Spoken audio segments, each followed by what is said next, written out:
Abra sua Bíblia, Lucas 22, 31. Simão, Simão, eis que Satanás, quem? Eis que Satanás pediu para peneirar vocês como trigo.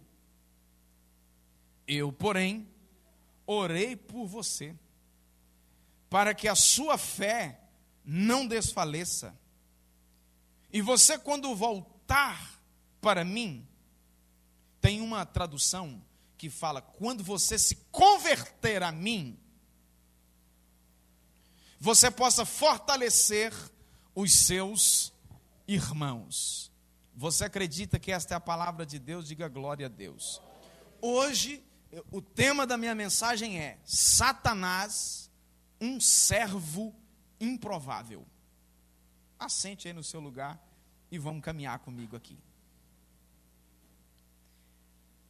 Muita gente faz a seguinte pergunta: como Deus pode permitir que o mal, de alguma maneira, atinja a nossa vida? Nós estamos acostumados aí, muitos de nós, né? Eu não faço, mas quando eu falo nós é porque no meio do povo de Deus tem quem faça. Abra a Bíblia, preferencialmente no Salmo 91, coloca lá em cima da mesa, coloca em cima da estante. Aos teus anjos dará ordem ao teu respeito, mal nenhum chegará à sua tenda, praga alguma chegará à sua tenda. Mas é sabido de todos nós que, vez ou outra, alguns de nós são atingidos por alguma flecha, por algum dardo inflamado do maligno. E a pergunta é: por que Deus permite que essas coisas acontecem? Por que Ele não nos protege, às vezes, dos que cometem atos pecaminosos? Nossas perguntas se agitam, nossa mente entra em parafuso, como que você está perguntando, e agora por que será? O que acontece? Você pode estar lembrando agora de situações que você já viveu, em que você foi atingido por algum mal. E aí fica essa pergunta. Mesmo em meio à dor, no entanto, alguma coisa de bom pode surgir. Guarde isso aqui que eu vou te dizer. Jamais enfrentaremos qualquer situação de adversidade sem que Deus não tenha algo grandioso para nos ensinar. Deus sempre tem algo valioso para nos ensinar. Então, é possível que o mal, de alguma maneira, possa ser usado para algum bem. Então eu quero trabalhar aqui com você. Você acha que é possível? Então vamos lá. Para responder essa pergunta, eu preciso voltar aqui um pouquinho. Na origem do mal. 2 vezes. Quantas vezes? 2 vezes. As Escrituras abrem uma brecha no tempo para mostrar para nós um conceito de uma aposta mais idiota, imbecil e irracional que aconteceu em toda a história. Que aposta foi essa? Lúcifer, um anjo feito por Deus, com uma maestria extraordinária, com valores e inteligência extraordinários, que sobressaía toda a criatura que havia naquele tempo no céu e também na terra. Qual que foi a aposta que ele fez? Esse anjo, ele não estava contente em estar perto de Deus. Ele queria estar acima de Deus. Ele não estava satisfeito em prestar adoração a Deus. Ele queria ocupar o trono de Deus. E de acordo com Ezequiel, não havia entre os anjos alguém que tivesse a beleza, mas também a maldade de Lúcifer. Em Ezequiel capítulo 28, versículo 12, aí eu vou citar aqui só o 12, mas esse contexto ele vai até o 15. Você era o modelo da perfeição, cheio de sabedoria e perfeito em formosura. Tanto Isaías quanto Ezequiel descrevem um anjo mais poderoso do que qualquer ser humano que exista na terra. Embora naquela ocasião em que ele fez essa aposta, o ser humano ainda não existia. Pelo menos literalmente. Lúcifer era belo, mais do que qualquer outra criatura. Porém, o seu orgulho foi a causa da sua queda.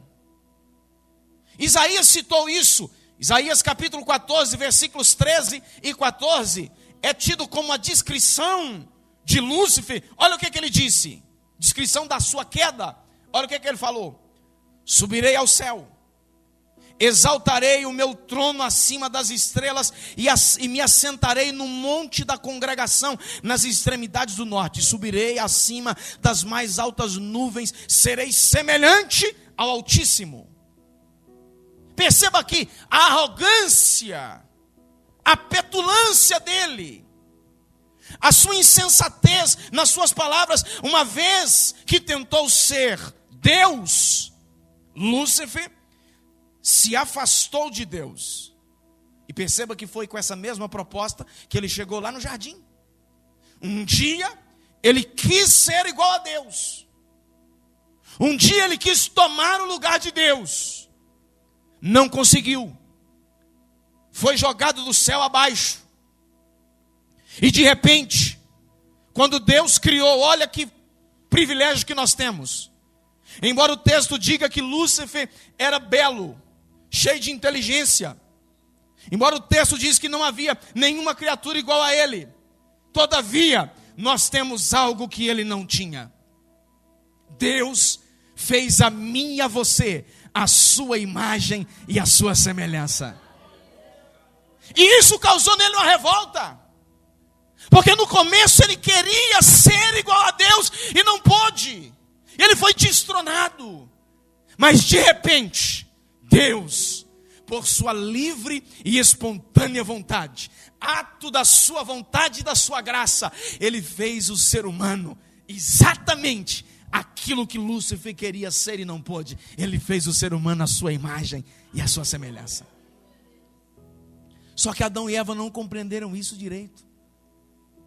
E Lúcifer chegou, agora não mais Lúcifer, mas Satanás. Ele chegou no jardim e convenceu os nossos pais, e ainda hoje tenta convencer-nos a fazer o mesmo, a dizer que seremos semelhantes. Na verdade nós éramos, mas o seu engano fez a gente perder isso, porque a semelhança de Deus não tem a ver com aspecto físico, mas tem a ver com essência. E Paulo falou aos romanos que o que era santo em nós foi tirado quando nós pecamos, mas em Cristo nós retomamos o processo inicial. Nós fomos formados em Cristo novamente, transformados de glória em glória, e nós estamos em uma espécie aqui de um treinamento para um processo que continua durante a nossa jornada aqui, para continuarmos sendo a imagem e a semelhança de Deus. Agora tem um detalhe, que é aqui que eu entro no que eu quero falar. Satanás desempenha um papel complexo e real na soberania de Deus, atuando como um agente de teste e de disciplina. Quais são as áreas? Em que propósito? De que jeito? Primeira coisa, Satanás age amando de Deus, com a permissão de Deus, com a autorização de Deus, para, primeiro, aperfeiçoar os fiéis. Todos nós lutamos contra a doença do mal. Sim ou não? Até mesmo o mais manso entre nós tem uma tendência de se admirar excessivamente. Há dentro de nós algo chamado orgulho. Há dentro de nós algo chamado ego. E por mais que não tenhamos essa qualidade toda que imaginamos, a maioria de nós tende a elogiar a si mesmo, a vangloriar a si mesmo. O que eu faço é melhor do que todo mundo. Mesmo que eu não diga isso. Mesmo que quando alguém me questione, eu falo que não. Mas dentro de mim e de você, há uma raiz disso. Se fosse eu, faria melhor. Se fosse eu, desempenharia melhor. Porque há dentro de nós essa espécie de admiração pessoal. O apóstolo Paulo, quem? Ele tinha um currículo impressionante. Olha o currículo dele. Esteve pessoalmente com Jesus. Teve visões celestiais a ponto dele dizer assim: olha, o que eu vi eu não posso contar, porque vocês não estão preparados para ver o que eu vi. Eu vi coisas grandiosas. Paulo foi um dos maiores apóstolos chamados por Deus. Ele curou doentes, viajou pelo mundo na época, pregando a palavra, estabeleceu muitas igrejas, era pastor de pastores, formou muitos líderes. Uma boa parte do Novo Testamento foi escrita por ele. Ele formou muitos conteúdos de valor histórico. Impressionante o currículo de Paulo. Poucos podem se igualar à contribuição daquilo que Paulo deu para o reino de Deus. Contudo, é possível que em algum momento Paulo tenha começado a se exaltar demais pelas suas conquistas. É possível que em algum momento a soberba, o orgulho, o ego tenha entrado no seu coração e ele tenha começado a se sentir um pouco melhor do que os demais. Deus então amava tanto a Paulo e detesta o orgulho, ele decidiu proteger Paulo desse pecado. O que ele fez? Ele usou Satanás como um instrumento de disciplina. Segundo aos Coríntios 12, versículo 7, Paulo declarou: para que eu não ficasse orgulhoso com a grandeza das revelações, foi-me imposto um espinho na carne, um mensageiro de Satanás, para me esbofetear, a fim de que eu não me exaltasse. Um mensageiro de Satanás,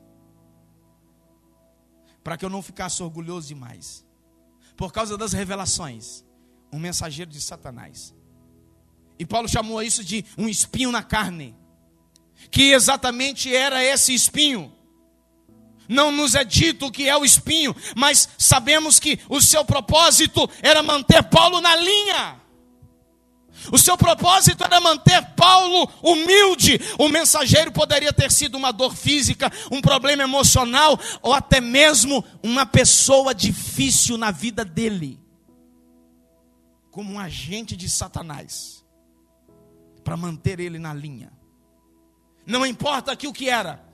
O que importa é que esse mensageiro estava sob o controle de Deus. Era Deus quem estava direcionando ele para manter Paulo no limite. Quem me ouve diz amém. Paulo continuou a descrever sua experiência, dizendo que pediu ao Senhor que o livrasse disso. Arranque de mim esse espinho. Mas veio a resposta do Senhor, segundo aos Coríntios capítulo 12, versículo 9, eu vou citar na versão internacional. Deus deu para ele a resposta da sua oração. A minha graça é suficiente para você, pois o meu poder se aperfeiçoa na fraqueza. Era o seguinte: esse mensageiro vai ficar aí, ele vai ficar te incomodando. Já entrou um espinho em você? Uma farpa? Você está mexendo com alguma coisa lá e entrou? Pois é. Sabe aquele mensageiro? Deus falou: olha, meu poder se aperfeiçoa na fraqueza. Então você vai continuar tendo essa fraqueza. Você não vai subir no pedestal. Satanás é um agente aqui para te manter na linha. Então, o Satanás, o agente improvável para a aperfeiçoação dos fiéis. Aqui nós vemos que Satanás e suas forças foram meramente ferramentas de Deus para fortalecer um servo. A fraqueza de Paulo se tornou uma oportunidade para o poder de Deus se manifestar na vida dele. Outro exemplo disso é a história de Jó. Quando Deus permitiu que Satanás tocasse em tudo que ele tinha. Nos bens, na saúde, na confiança da esposa e dos amigos, na família. Jó enfrentou perdas imensas, mas ele não vacilou na fé.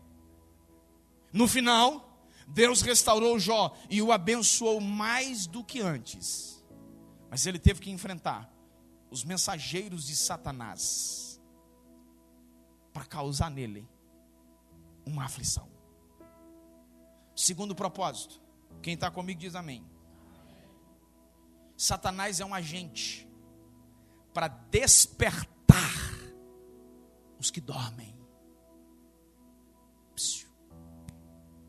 Despertar os que dormem. Deus também usa Satanás para despertar aqueles que estão espiritualmente dormindo, adormecidos. Um exemplo claro dessa dinâmica pode ser encontrado na vida de Saul, o primeiro rei de Israel. Saul, consumido por uma inveja, por uma malignidade no seu coração, ele viu a Davi, o filho mais novo de uma família de cuidadores de ovelhas, um concorrente. Davi começou a roubar a cena. Davi se destacava em tudo que ele fazia, irmão. A ciúme é uma tragédia. O ciúme é algo terrível. A inveja é algo terrível. E Saul começou a ficar com inveja de Davi, porque o que ele fazia era melhor. Davi cantava melhor. Davi era mais popular. Chegou um determinado momento que Davi, comandante de uma das tropas de Saul, entrou em Jerusalém, entrou na capital, e de repente as pessoas começaram a cantar, elogiando a Davi. E Saul ficou terrivelmente enciumado. Chegou um ponto, antes desse episódio aqui, de Davi entrar na cidade e as pessoas cantando, Davi matou os gigantes, plural, que Saul tinha medo. O primeiro gigante que Davi matou foi Golias. Golias tinha outros parentes, leia o texto direito que você vai perceber eles. Existiam outros gigantes.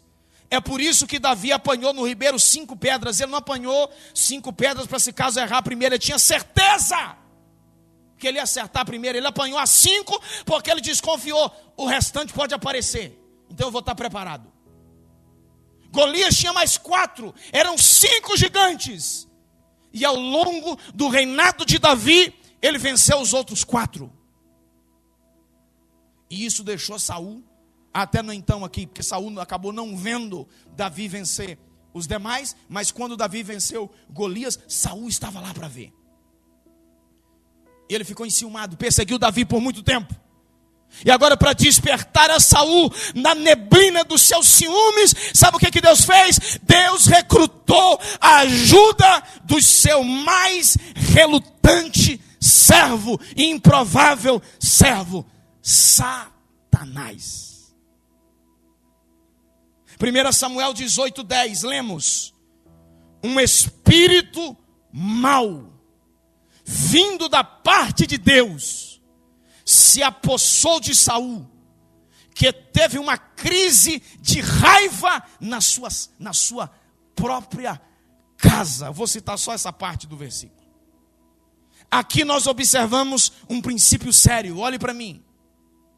Há momentos em que o coração se torna tão duro e os ouvidos tão insensíveis que Deus permite que soframos as consequências das nossas escolhas.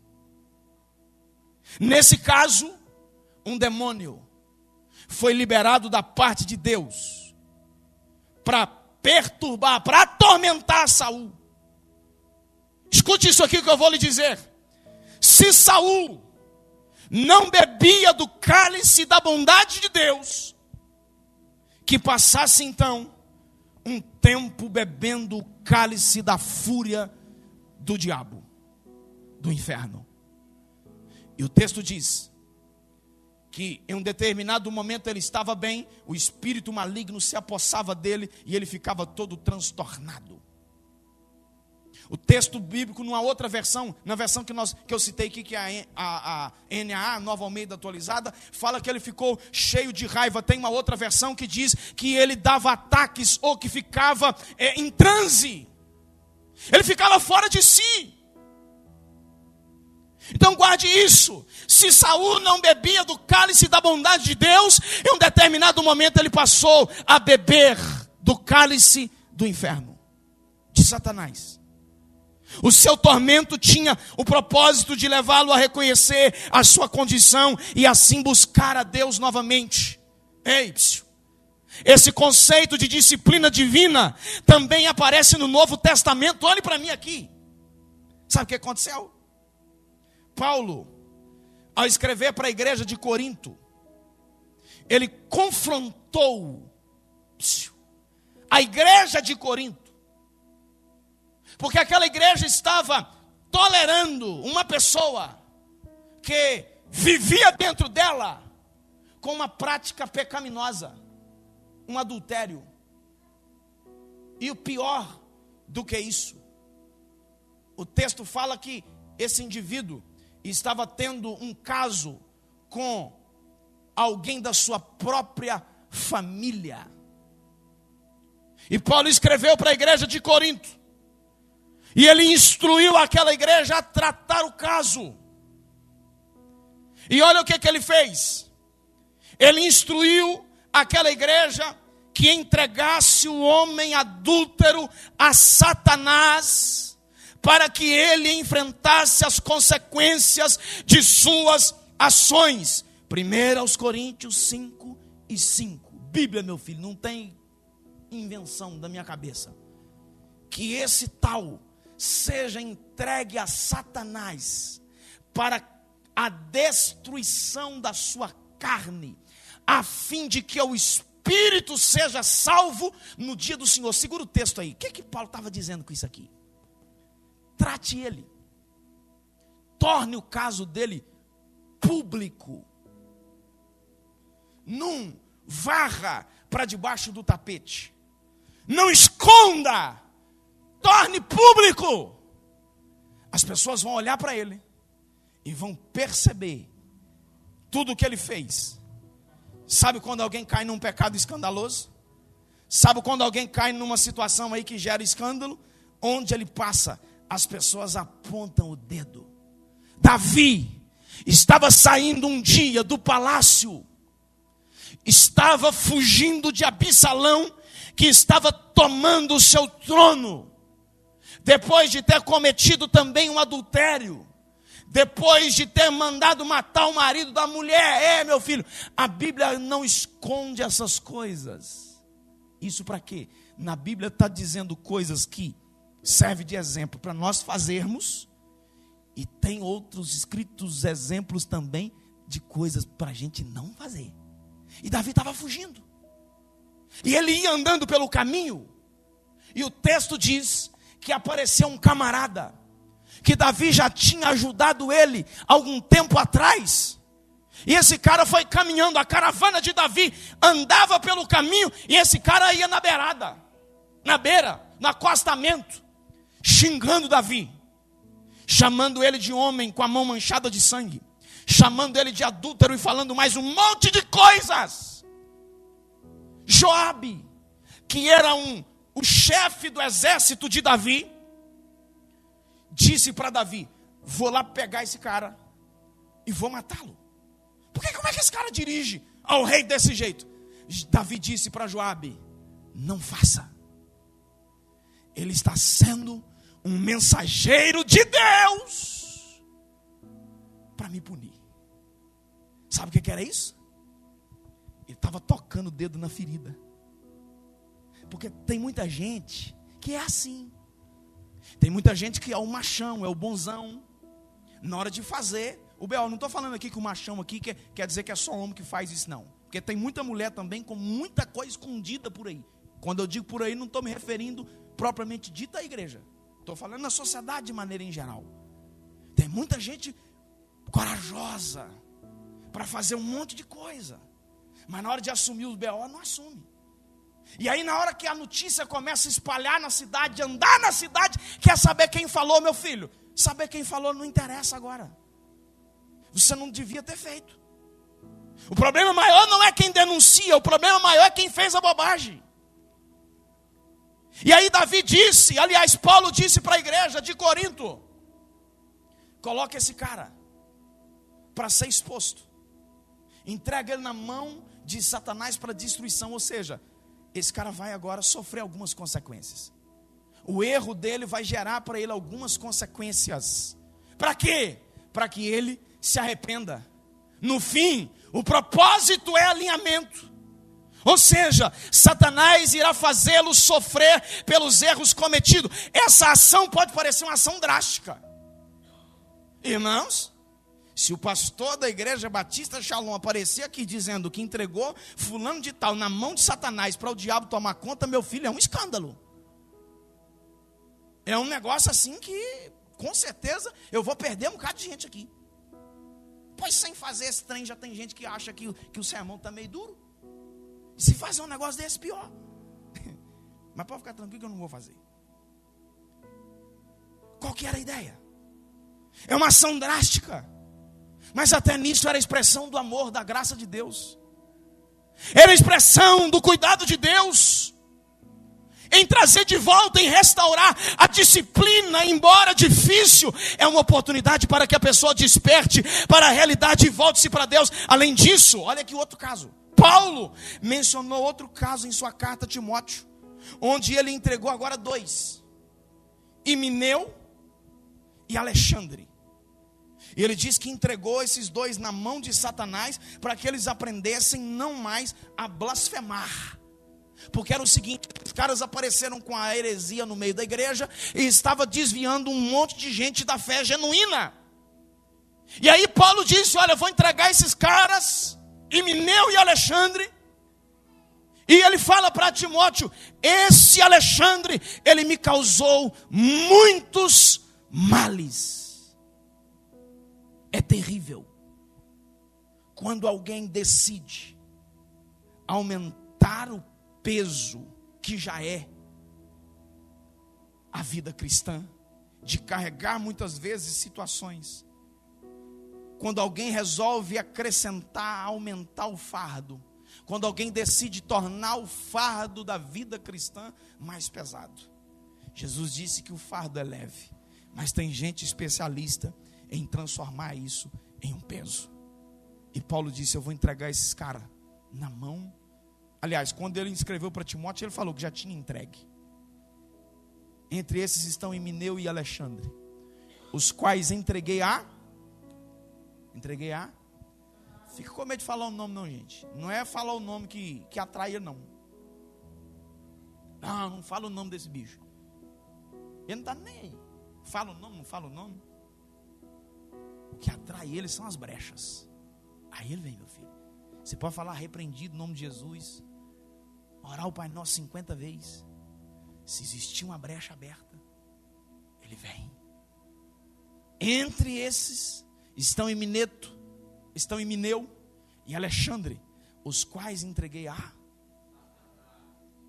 para serem castigados, a fim de que aprendam a não blasfemar.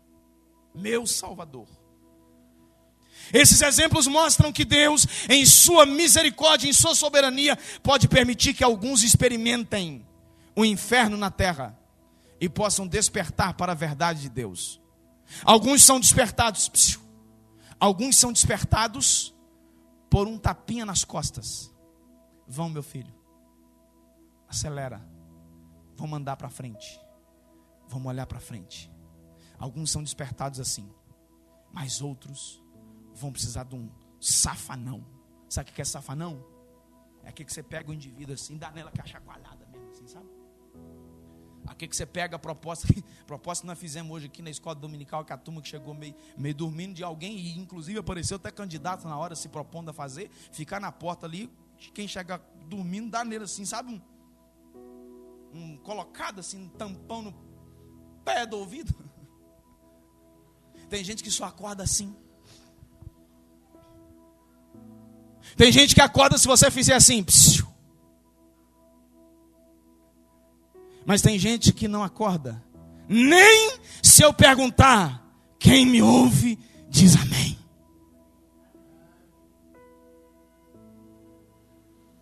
Tem gente que continua dormindo. E aí precisa de um safanão, uma balançada. E agora sabe qual que é o problema, gente?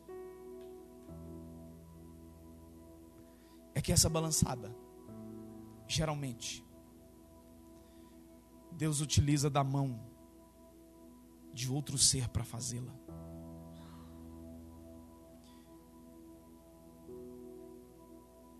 É aí que Satanás recebe o chamado. Vai lá. Está achando difícil? Irmãos, eu preguei uma sequenciazinha assim esses dias, de boa, não foi? Pois é. Então segura essa. O texto que nós lemos. Coloca para mim de novo aí, Diogo. Lucas 22, 31 e 32. Simão, Simão, eis que Satanás, quem? Pediu para peneirar vocês como trigo. Vamos aqui imaginar o cenário, olhe para mim aqui. Pedro, o diabo pediu para dar no seu uma peneirada, uma sacudida. Dependendo do que vai usar, o que cair é que é útil. Dependendo, é o que ficar dentro da peneira. Eu já peneirei arroz. Na roça, a gente plantava arroz, isso alguns anos atrás. Meu filho, tá pensando.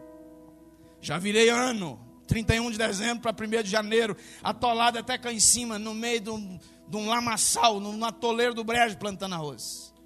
Colhia aquele negócio todo, botava na charrete, levava para máquina para limpar, que andava longe, quilômetros para fazer isso. Só que tinha época que dava uma cochilada lá e tal, não levava tempo, ou levava, tinha muito na frente, aí tinha que ir para o pilão.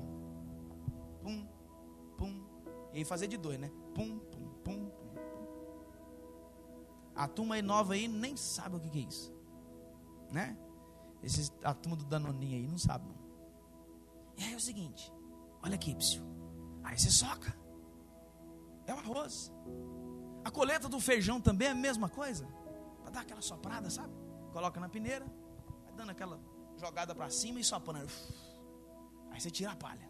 O arroz também do mesmo jeito. Então o que vai ser utilizado é o que fica dentro da peneira. Aí a peneira não pode ser grossa, tem que ser fina. Quando você vai coar areia é diferente. Você vai usar o que cai. Então depende da ótica. Mas o fato é, Jesus falou para Pedro assim, o encardido, pediu para dar no céu uma peneirada. E aí imagine o cenário aqui. Pedro olha para Jesus. Mas o Senhor não permitiu não, né? Ai, Jesus, eu estou aqui contigo. Estou contigo e não abro. Se for para morrer no seu lugar, eu morro. Então o Senhor não pode permitir um negócio desse. Sabe qual foi a resposta de Jesus para ele? Eu, porém, orei por você. Sabe o que Jesus estava dizendo? Está permitido. Eu orei por você, para que a sua fé não desfaleça. O diabo vai meter você na peneira e vai te peneirar, meu filho.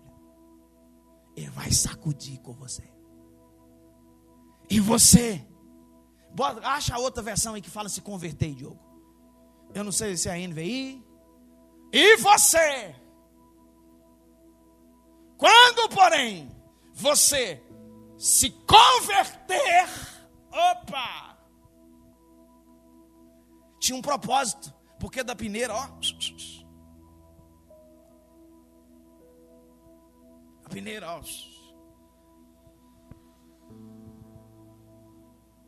converter. Você vai converter e vai fortalecer os seus irmãos.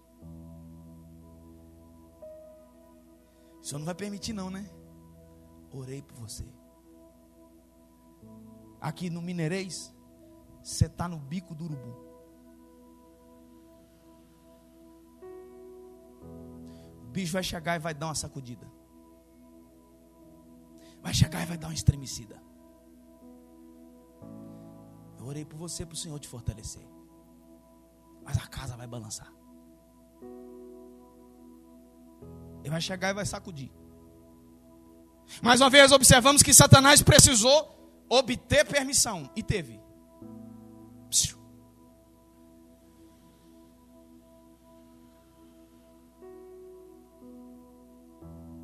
Eu temo que muitos de nós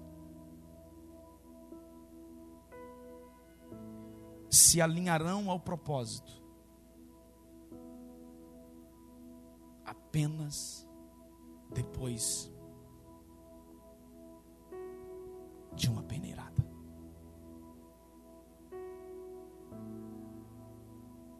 Eu temo que alguns de nós ficarão sensíveis à voz de Deus depois de provar do fel e vinagre que o maligno tem para oferecer.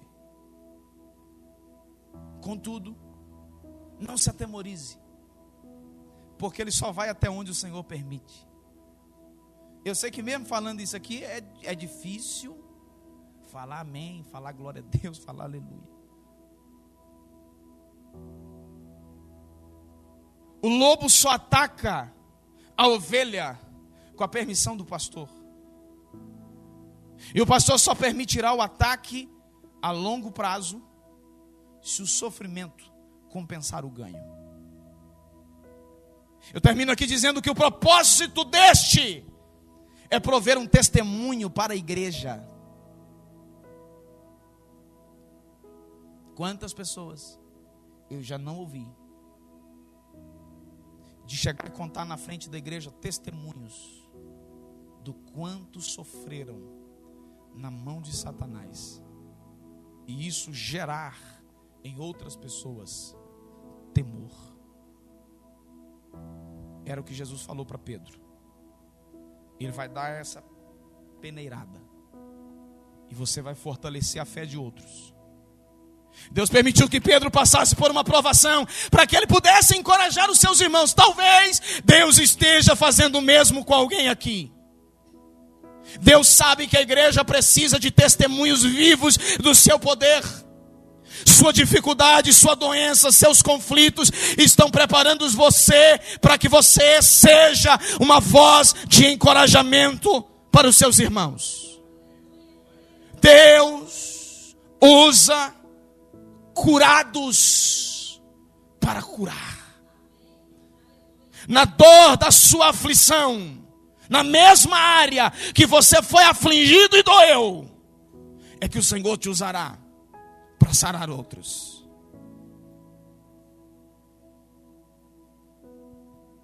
Deus usa o mal para trazer o bem muitas vezes. Ele transforma as situações mais sombrias em oportunidades para crescimento e aprendizado. Lembre-se das palavras do apóstolo Paulo. 1 Coríntios 10:13, versão transformadora. As tentações em sua vida não são diferentes daquelas que outros enfrentam. Deus é fiel e Ele não permitirá tentações maiores do que vocês podem suportar.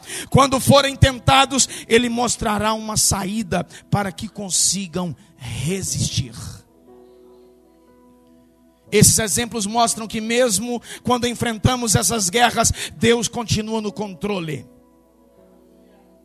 Ele pode usar Satanás e as provações para nos moldar, para nos aperfeiçoar, para nos fortalecer. O que nós precisamos ter é a consciência de que Deus está trabalhando em todo o tempo para o bem daqueles que amam a Deus.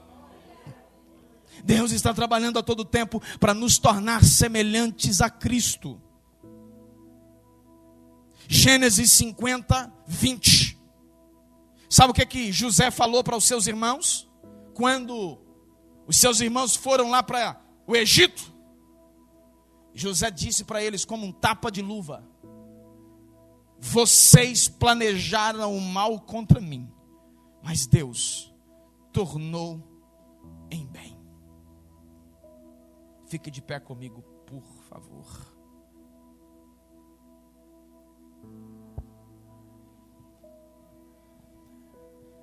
Eu vejo que se cumpre aqui hoje o texto, ou pelo menos não se cumpre, logicamente, não se cumpre no sentido eterno.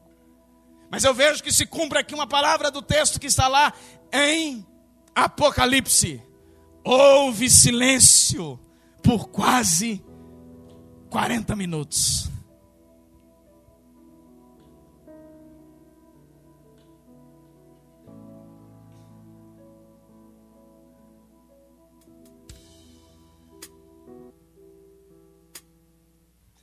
O Senhor está falando conosco aqui nessa noite.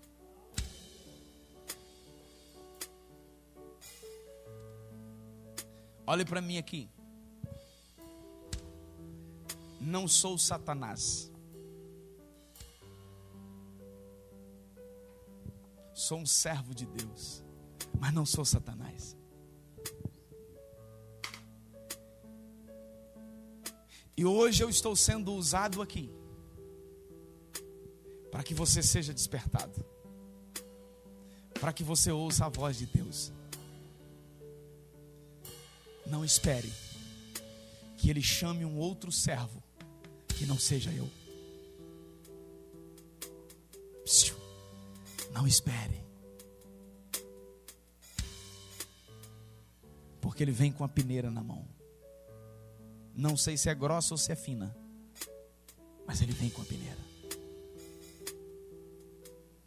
Quem tem ouvidos para ouvir, ouça o que o Espírito diz à igreja. Quando ouvires a voz do Senhor teu Deus, não seja como os teus antepassados, que endureceram o seu coração. Não sejamos apenas ouvintes, mas também praticantes da sua palavra.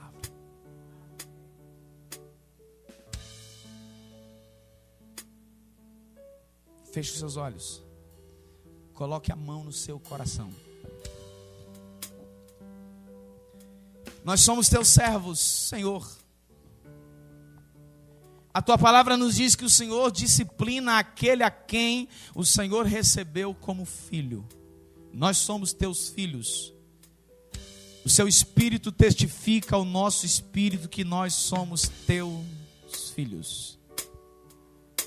Ó Deus, que a boa mão do Senhor possa nos conduzir. Que não tenhamos comichões nos ouvidos. Que os nossos ouvidos estejam sensíveis à sua voz. Que Que os nossos ouvidos estejam sensíveis àquilo que o Senhor está falando conosco. Que o nosso coração esteja aberto para receber a sua palavra. Que a nossa mente esteja aberta também para compreendê-la. Ora machuieira mandará maché. Tem misericórdia, Senhor, de nós. Tem misericórdia, Senhor, da sua igreja. Que consigamos, ó Deus, ouvir a sua voz hoje e sempre. Nós oramos em nome de Jesus. Diz amém.